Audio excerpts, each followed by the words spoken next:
All right, let's talk situationals. My name's Greg, and you are watching How to Play Paintball.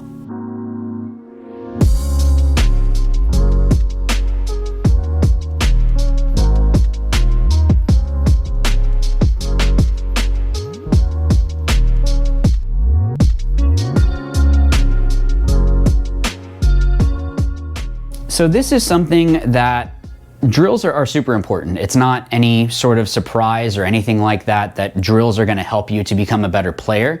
But with your team, just going out and playing points is helpful sometimes, but you wanna make sure that you're putting yourself in certain situations that you're gonna be able to grow from. It doesn't matter if you have the the best off the break shooting or anything like that. You wanna make sure that you are closing properly or communicating properly. Whatever it is that your issue might be, you wanna make sure that you're working on that. So I have a whole bunch of drills in my channel, so you can go and pick apart any of those. But especially when you're trying to learn a layout, having it where you do a couple of these things I'm gonna mention is really gonna help you out. First one is a hold drill. Now this is something that it's twofold, so you wanna have a side that's gonna be holding. They need to hold for 2 minutes, 3 minutes, whatever it is you want to set the timer at. And then the other team is going to be pushing. They're going to be attacking. So there's like an attack and defend. What this is helping you with is something that happens all the time in tournament paintball. And that is, oh no, we just need to burn the clock right now. Where do we go?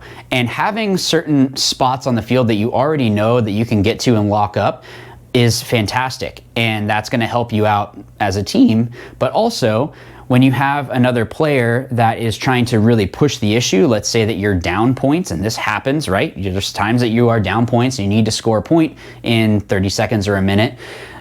Understanding how to work together and do that quickly with a team that is really trying to lock down is going to help both sides out. How do we really make sure that we stop this attack? Okay, how did they break through this section? What do we need to adjust to make sure that, do I need to switch over to this side and just hold this one person in, or do I need to switch and or keep it to where we were at, keeping it crossed up?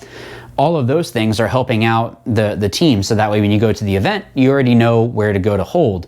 In the same way, when you have a team that is really needing to push, it happens, so you should be ready for it. It's kind of like you practice free throws in basketball, because you're going to get fouled every so often and you need to shoot some free throws. So it's just one of those, let's figure out, how do we push? How do we make sure that we do it effectively and in a clean way, because you also don't want it to be that you get a penalty and then all of that was for naught. The second one that I'm going to mention is a low body situation. This is one that you would have a timer again, and you have it where the one side has 3 or 4, and the other side has 4 or 5. Maybe even the low body might even just be 2 players. The whole point of this drill is, one, just like the first one that we mentioned, how do we close when we are in a situation where we're kind of in the driver's seat? How do we close out with that? But also for the players that are on the disadvantage side, I guess we could say, how do we stay calm and burn off the time that we need to? If you look at teams that are really good at this, like Tampa Bay Damage, they are a team that even if they lose 1 or 2 bodies off the break, they're able to really figure out, where do we need to adjust to make sure that we are going to be able to stop this attack or burn time, or maybe even fight back. So this is something that would really help your team out. And again, especially in a learning the layout situation, but this is a drill that you really should be doing anytime. How is it that we can be more calm as a team when we are in a high pressure situation? And how do we take advantage of those windows whenever they open up? So the last one I'll leave you with, and this is not the 3 main ones that you need to be doing all the time, but are just 3 that are gonna help you out, is laning drills. Doing breakouts is super, super helpful when you're learning a layout. You go out, you do a breakout for 10 seconds or so, and you're able to see, can I make it to this spot? Hey, shoot that shot again. I want to try a different route. hey, you shot me here, where were you? Okay, do we need to have someone move to a certain section to shoot back at that area to allow a snake runner or a Dorito runner or someone up the middle to get deeper up the field and make it where this play will actually work? This is also something that will help you to see what are bunkers that you can absolutely make off the break, what are ones that are kind of iffy, and then what are the ones that I need a lot of support to get out to? And also, what are the ones that are really even worth the risk?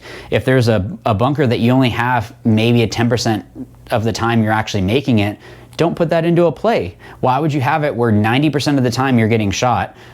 That could be the whole match. You know, the one time that you make it is the one that doesn't even matter. The other side of this, and this is a big thing, is can you even shoot that player?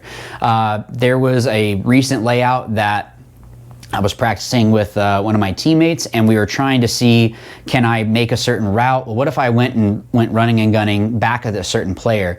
And what we noticed was it didn't matter if I shot directly at that player. They only had maybe 1 or 2 steps, and it takes, 2 seconds or so to get to the other side of the field for the paintball to travel. So it's useless for me to shoot that because I literally cannot shoot him unless I cheat. That's really the only way that it would work. So this is a situation that even, okay, let's see how quickly can we make it into this spot.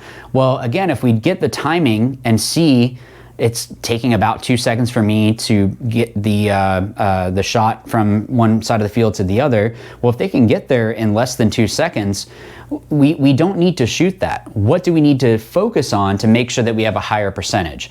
Paintball is just chess with guns. So you want to make sure that you're putting yourself in a situation that you're putting yourself in the best possible scenario.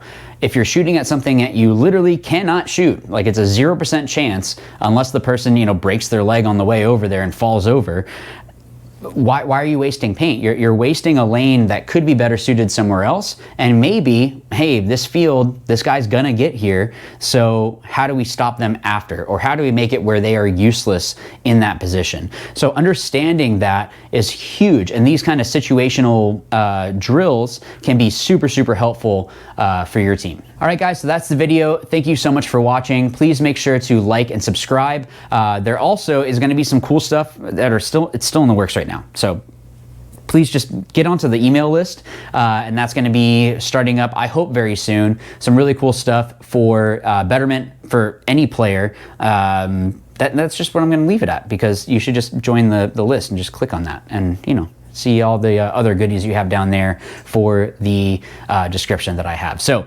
I will see you all in the next video, and as always, remember, watch, learn, win. Thanks.